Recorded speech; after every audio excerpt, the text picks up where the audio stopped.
तो यो hello guys. तो आज हम लोग बेसिक टर्म्स पढ़ने वाले हैं स्पेक्ट्रोस्कोपी के केमिस्ट्री का। तो वेट करते हैं जब तक कोई आ ना जाए। वैसे तो मैं ये काफ़ी लेट नाइट पे बना रहा हूँ, तो मैं एक्सपेक्ट भी नहीं कर रहा कोई आएगा, बट मे भी कोई आ जाए। Let's give time. अगर कोई नहीं आया तो मैं स्टार्ट कर दूंगा लेक्चर, या फिर कह सकते हो डिस्कशन। और हाँ, केमिस्ट्री का ये जो स्पेक्ट्रोस्कोपी का बेसिक टर्म्स है ना, उसमें बहुत सारे टर्म्स आते हैं, इसलिए मैं मतलब पार्ट बाय कुछ कुछ एक्सप्लेन करते जाऊंगा। मतलब थोड़ा थोड़ा करके, सब एक साथ एक्सप्लेन नहीं कर पाऊंगा। तो आज हम लोग 6 से 7 पॉइंट्स कवर करने की कोशिश करेंगे, ठीक है। आई डोंट थिंक सो अभी कोई आएगा, क्योंकि मुझे कोई आता हुआ दिख नहीं रहा और काफ़ी टाइम हो गया है। सो पढ़ाना स्टार्ट कर देते हैं।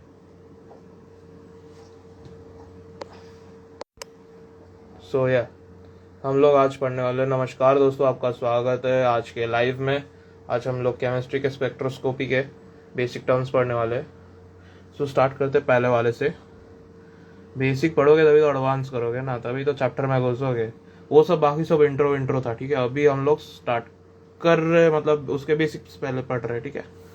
बेसिक करना, फिर उसके बाद तभी तो बिल्डिंग खड़ी होगी ना। पहले तो फाउंडेशन ज़रूरी है। तो ठीक है, सबसे पहले आता है डिक्शनरी। ये डिक्शनरी जैसा है, कुछ कुछ पढ़ोगे तो उसमें से कुछ कुछ वर्ड्स यूज होंगे चैप्टर में, ठीक है। तो उसका मीनिंग पता रहना चाहिए। तो हाँ, सबसे पहला आएगा रेडियंट पावर। तो रेडियंट पावर मतलब क्या है कि रेडियंट एनर्जी मतलब यानी कि जो भी इलेक्ट्रोमैग्नेटिक एनर्जी है उसका फ्लो कितना है, रेट ऑफ फ्लो कितना है। रेट वर्ड से समझ जाओ कि भाई अपना टाइम से रिलेटेड है, पर यूनिट टाइम कुछ तो है, मतलब स्पीड जैसा है कुछ तो rate of flow of electromagnetic energy यानी कि कितने तेजी से वो बहाव हो रहा है इलेक्ट्रोमैग्नेटिक एनर्जी का। जैसे कि तुम इलस्ट्रेशन पे देख सकते हो कि ये देखो, एनर्जी जो इलेक्ट्रोमैग्नेटिक एनर्जी वो भाग रहा है, वो उसका टाइम चेक कर रहा है, ठीक है। अब उसका ऑल्टरनेटिव डेफिनेशन देख लो। वो थोड़ा सा बड़ा है, बट तुम समझ जाओगे। दोनों लिख के आ जाना भाई, एग्जाम में काम आ जाएगा, ठीक है। एकदम वो ऐसे प्यार से मार्क दे के जाएगा जो भी एग्जामिनर है, आई होप सो। तो रेडियंट एनर्जी, दूसरा जो डेफिनेशन है वो है रेडियंट एनर्जी एमिट, मतलब radiant power is radiant energy emitted, reflected, received और ट्रांसमिटेड पर यूनिट टाइम। यानी कि टाइम के हिसाब से, ये देखो ये भाई साहब क्या कर रहे हैं, रेडियंट एनर्जी एमिट कर रहे हैं, ये भाई साहब ट्रांसमिट कर रहे हैं, ये भाई साहब उसे रिफ्लेक्ट कर रहे हैं, और ये बीच में बैठ के अब्जॉर्ब कर रहा है। तो ये सब कार्यक्रम चलता रहता है, जो भी लाइट के साथ हो सकता है। वो सब पर यूनिट टाइम में कितना हो रहा है रेडियंट एनर्जी का साथ। तो वो कितना हो रहा है, वो रेडियंट पावर है, उसका यूनिट है जूल पर सेकेंड, ठीक है। अब लाइट का एनर्जी क्या क्या हो सकता है, तुम ही बोलो। या तो तुम उसे ट्रैवल करा सकते हो ट्रांसमिट करके, या तो तुम उसे एमिट कर सकते हो कोई सब्सटेंस से, मतलब लाइट सोर्स से, या तो उसे ऑब्जॉर्व किया जा सकता है, या तो रिफ्लेक्ट किया जा सकता है, हाँ, या फिर रिसीव किया जा सकता है, यानी ऑब्जॉर्व किया जा सकता है, जो कि मैंने बोला था। या तो ट्रांसमिट किया जा सकता है, ट्रैवल कराया जा सकता है। तो इतना ही है, और तो कुछ नहीं है।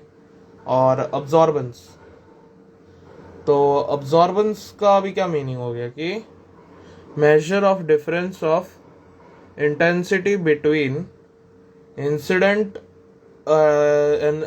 Light and emergent light. Absorbance मतलब क्या, कितना ऑब्जॉर्व किया। अब वो कैसे पता चलेगा, जो मतलब इंसिडेंट लाइट फेंका था, अब उसमें से जो कम होके निकला इमरजेंट लाइट, यानी कि उनके बीच में जो फर्क है वो ऑब्जॉर्व हो गया ना, तभी तो वो नहीं निकला इंसिडेंट में से। तो उससे वो पता चल जाएगा, ठीक है। और वो वेरी करता है लैम्डा यानी कि वेवलेंथ के हिसाब से अब्जॉर्बेंस, ठीक है। और अब्जॉर्बेंस मतलब क्या है, measure of difference of intensity between incident I naught and emergent I light. तो ए का फॉर्मूला क्या है, A equal to log I naught by I, ठीक है। ये उसका फॉर्मुलेशन के हिसाब से, ठीक है। अब देखो इलस्ट्रेशन में, देखो टॉर्च मारा जा रहा है, लाइट भाई स्ट्रॉ से सोखे जा रहा है, उसको हम नाप रहे, उसको स्टडी किए। अब वो कितना एमिट कर रहा है वो हम स्टडी कर रहे हैं, तो उसमें कंपेयर कर रहे हैं। तो क्या हो रहा है कि कितना चूस लिया उसने और अपने पेट में रख लिया वो मैटर ने, वो हमने देख लिया, तो वो ही है ना अब्जॉर्प्शन क्या हुआ। तो ठीक है, अभी ट्रांसमिटेंस, ट्रांसमिटेंस क्या होता है, इट्स प्रपोर्शन ऑफ लाइट, वो कौन सा लाइट है, अप्रोचिंग और incident light passing through other side to other side. मतलब क्या है, इन ट्रांसमिटेंस मतलब वो जो मटेरियल है उसने रोक के रखा लाइट को, बट उसको भी चीर के कितना बाहर उसके आर पार चला गया, वो ट्रांसमिटेंस है। जो देखो इलस्ट्रेशन में दिखा रहा है, वो भाई तलवार से रोक रहा है लाइट को, फिर भी वो पीछे जा रहा है ना। तो कितना जा रहा है वो मटेरियल रोकने के बाद भी, कितना लाइट उसके आर पार जा रहा है, तो वो है ट्रांसमिटेंस। ठीक है, जिसे तुम देख सकते हो। ठीक है, अब क्या मोनोक्रोमेटिक लाइट, ये तो भाई आधे लाइन का डेफिनेशन है। मोनोक्रोमेटिक लाइट मतलब लाइट ऑफ सिंगल वेवलेंथ या फिर सिंगल फ्रीक्वेंसी या तो सिंगल कलर। ठीक है, क्योंकि तीनों मतलब थोड़े बहुत इंटरडिपेंडेंट है इसीलिए।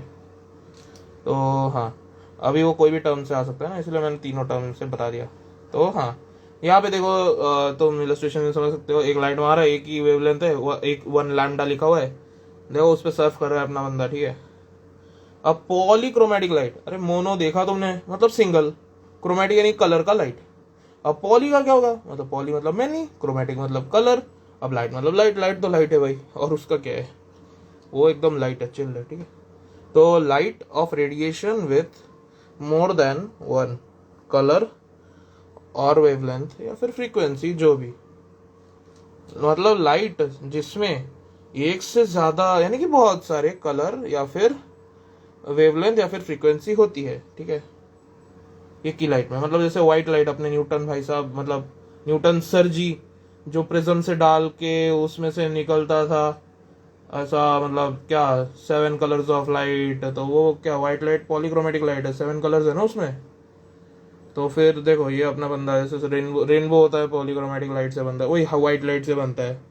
तो वो देखो बल्ब जल रहा है, रेनबो निकल रहा है भाई साहब, तो उसमें फिसल रहे, मजे ले रहे। तो ठीक है, अब अगले पे आते हैं, वेवलेंथ ऑफ मैक्सिमम अब्सॉर्बेंस, उसे लैम्डा मैक्स भी कहते हैं, प्यार से नामकरण कर दिया। ठीक है, वेवलेंथ, इसका डेफिनेशन क्या है, wavelength eight which a solution absorbs maximum light. अब भाई देखो इलस्ट्रेशन में देखते हो, मतलब ऐसा जो वेवलेंथ जिससे वो मतलब सबसे, वो सोल्यूशन जो है वो सबसे ज्यादा लाइट मतलब अपने अंदर सोख लेता है, मतलब पी लेता है, मतलब सबसे ज्यादा लाइट पी लेगा, ऐसा वेवलेंथ है। ठीक है, वो तो वही है लैम्डा मैक्स। अब अब्जॉर्प्टिविटी या फिर अब्जॉर्प्शन, अब्जॉर्प्शन क्रॉस सेक्शन, यानी कि अब्जॉर्प्टिविटी को अब्जॉर्प्शन क्रॉस सेक्शन भी कहते हैं, एक्सटिंक्शन कोएफिशिएंट भी कहते हैं। अब वो वेरी करता है वेवलेंथ के साथ, यहाँ पे ज्यादातर क्वांटिटी तो वेवलेंथ के साथ ही वेरी करते हैं। हाँ, तो उसका मतलब क्या है, absorbance per unit path length and concentration, ये किस पे डिपेंड कर रहा है, अब्जॉर्बेंस तो है बट वो पर यूनिट लेंथ पे और पर यूनिट कंसंट्रेशन पे डिपेंड कर रहा है। मतलब वो अब्जॉर्बेंस से डायरेक्टली प्रोपोर्शनल है और लेंथ और कंसंट्रेशन से इनवर्सली प्रोपोर्शनल है। मतलब अब्जॉर्प्शन पर एक लेंथ के यूनिट और कंसंट्रेशन के यूनिट, उसके जो इतना अब्जॉर्बेंस है उसके अंदर कितना आ रहा है वो अब्जॉर्प्टिविटी है। ठीक है, वो स्मॉल ए से डिनोट होता है, small A equal to b a by B c, ये उसका फॉर्मूला है। ठीक है, इलस्ट्रेशन में देख लो भाई कि हम लोग नाप रहे लेंथ कितना है और उसका कॉन्सेंट्रेशन कितना है, मतलब वजन कितना है, हमने देख लिया एक जगह पे डेंसिटी टाइप का कितना है। अब तो उसके हिसाब से वो अब्जॉर्बेंस चेक कर रहे हैं, मतलब कितना वो पी रहा है, मतलब लाइट को कितना चूस रहा है, मतलब अपने अंदर ले रहा है। ठीक है, अब भाई तुम्हें अगर नोट्स चाहिए तो स्क्रीनशॉट अभी ले लो, मैंने उसे फुल स्क्रीन तुम्हें दिखा दिया है। अगर फोकस करने में टाइम लग रहा है तो माफ कर देना भाई, आई डोंट नो फोकस नहीं हो रहा है, बट तुम समझ पा रहे हो तो फिर फोटो क्लिक कर लो, समझ में आ रहा है तो। हाँ, अभी ऐसे दिखा देता हूँ, नहीं तो अभी आया ना तुम्हें, अभी देखो फुल आ गया, आई थिंक सो, अच्छा फोकस है। तुम अभी भी पिक ले सकते हो, या तो मैं तुम्हें आधे आधे में भी बता देता हूँ। ये देखो, रुको मैं तुम्हें ऐसे बता देता हूँ। ये है फर्स्ट हाफ, स्क्रीनशॉट ले लिया होगा। ये है सेकेंड हाफ, बिंदास स्क्रीनशॉट ले लो नोट्स के लिए। हो गया ना? अभी बस अभी क्वेश्चंस तो आई डोंट थिंक सो आएंगे, क्योंकि लोग भी अभी तक नहीं आए। अभी आई थिंक सो कोई ज्वाइन नहीं कर पाएंगे, तो ठीक है। हाँ, वैसे भी अभी सोने का टाइम है ज़्यादातर लोगों का, तो ठीक है। हाँ, और हैप्पी गणेश चतुर्थी। वैसे तो गणेश चतुर्थी तो ऑलमोस्ट ख़त्म ही हो गया है, बट मैं लेट आया तो सॉरी। आज का डोज मिस हो गया आपका केमिस्ट्री का, but we are still live. तो क्वेश्चंस तो नहीं आएगा, तो मैं रिकैप करा देता हूँ। तो हम लोग क्या कर रहे थे, केमिस्ट्री का स्पेक्ट्रोस्कोपी का बेसिक टर्म्स कर रहे थे। रेडियंट पावर यानी कितना रेडियंट एनर्जी एमिट हो रहा है, रिफ्लेक्ट हो रहा है, रिसीव हो रहा है, ट्रांसमिट हो रहा है, मतलब जो भी इंटरेक्शन हो रहा है पर यूनिट टाइम। या फिर ऑल्टरनेटिव डेफिनेशन में बोले, इजी डेफिनेशन में, तो क्या होगा, rate of flow of electromagnetic energy, वही है रेडियंट एनर्जी। और क्या, तो उसका कितना फ्लो हो रहा है वही देखना है। यूनिट क्या है, जूल्स पर सेकेंड। तो इलस्ट्रेशंस देख लो, हमने डायरेक्ट डेफिनेशन और अल्टरनेट डेफिनेशन दोनों का इलस्ट्रेशन बना रखा है, वो बस एक्सप्लेनेशन के लिए। बाकी उसे सीरियसली रेफर करने की जरूरत नहीं है, वो एग्जैक्टली वही चीज़ नहीं है, वो डिपिक्ट नहीं करता, डायरेक्ट रिप्रेजेंटेशन नहीं है ऑफ द डेफिनेशन, ठीक है। अब्जॉर्बेंस, अब अब्जॉर्बेंस क्या है, measure of difference of intensity between incident and emergent light. मतलब जो लाइट आ रहा है और जो लाइट वो अब्जॉर्ब होने के बाद निकल रहा है, उसके बीच में फर्क निकालेंगे तभी तो मिलेगा ना, कितना अब्जॉर्ब हुआ, कितना खींच लिया और उसने रख लिया और वो एमिट नहीं किया, तो तभी मिलेगा ना। तो है उसका formula A equal to log I naught, यानी कि incident light divided by emergent light I, ठीक है। और वो डिपेंड करता है लैम्डा यानी कि वेवलेंथ पे, ठीक है। अब तुम यहाँ पे इलस्ट्रेशन देख सकते हो, ठीक है। Transmittance, it's proportion of light, जो कि अप्रोचिंग या फिर इंसिडेंट लाइट है। इंसिडेंट लाइट को अप्रोचिंग लाइट भी बोलते हैं, क्योंकि वो आ रहा है, अप्रोच कर रहा है, तो वो लाइट अप्रोचिंग होता है, सबसे पहला लाइट होता है ना, आने वाला लाइट होता है, तो इसलिए इंसिडेंट को अप्रोचिंग लाइट भी कहते हैं, ठीक है। जो पास करता है through material to the other side, मतलब ट्रांसमिटेंस मतलब क्या है कि उसकी क्या एबिलिटी है, मतलब ट्रांसमिटेंस क्या होता है, एक प्रॉपर्टी होती है एक मटेरियल की, कि उसकी जो प्रॉपर्टी है कि कितना लाइट उसके आर पार जा पा रहा है, मतलब उसके पार होके जा पा रहा है, मतलब ये सिरे से उस सिरे तक, उस सिरे से बाहर कितना निकल पा रहा है उसको चीरते हुए, तो वो है ट्रांसमिटेंस। मतलब वो मान सकते हो कि ओपेसिटी मतलब ट्रांसपेरेंसी टाइप है, कितना ट्रांसपेरेंट है वैसा कह सकते हैं, ठीक है। अब मोनोक्रोमेटिक लाइट मतलब light of single wavelength, single frequency या सिंगल कलर। इलस्ट्रेशंस भी देख सकते हो, ट्रांसमिटेंस का भी देख सकते हो तुम इलस्ट्रेशन। अब पॉलीक्रोमेटिक लाइट, उसका इलस्ट्रेशंस देख लो, ठीक है। अब लाइट और radiation with more than one colour, more than one wavelength और मोर देन वन फ्रीक्वेंसी, यानी कि मोनोक्रोमेटिक, जैसे single colour chromatic colour light हो गया, तो वैसे ही उसका ऑपोजिट हो गया क्या, पॉली, यानी कि मैनी क्रोमेटिक यानी कलर का लाइट हो गया, ठीक है। अब भाई ये लेसन के बाद तुम भी पढ़ने के बाद लाइट हो जाना, फ्रेशन अप हो जाना, आराम चिल करना, आराम करना, ठीक है। मतलब बाकी पढ़ाई करना जो भी।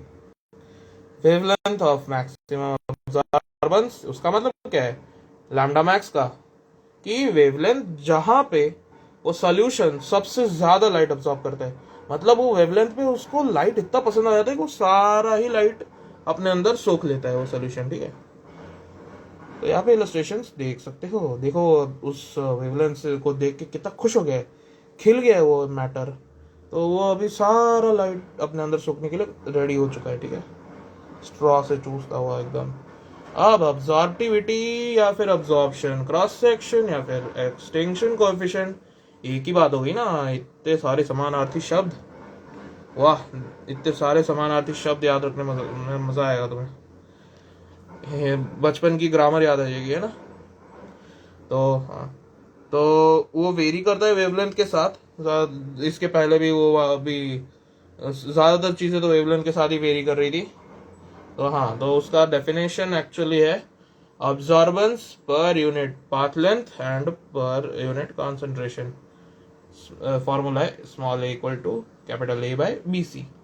इलस्ट्रेशंस देख ही सकते हो।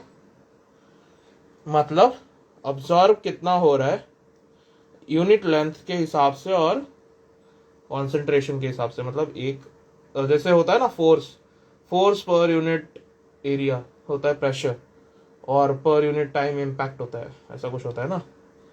प्रेशर पर यूनिट टाइम है तो कुछ तो ऐसा होता है इम्पैक्ट।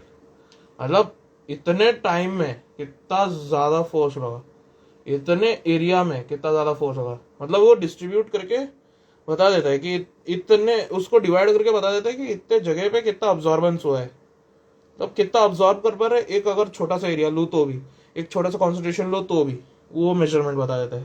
तो उसका फॉर्मूला क्या है, small A equal to capital A by B c. ठीक है, अब ये हो गया है तुम्हारा इलस्ट्रेशंस।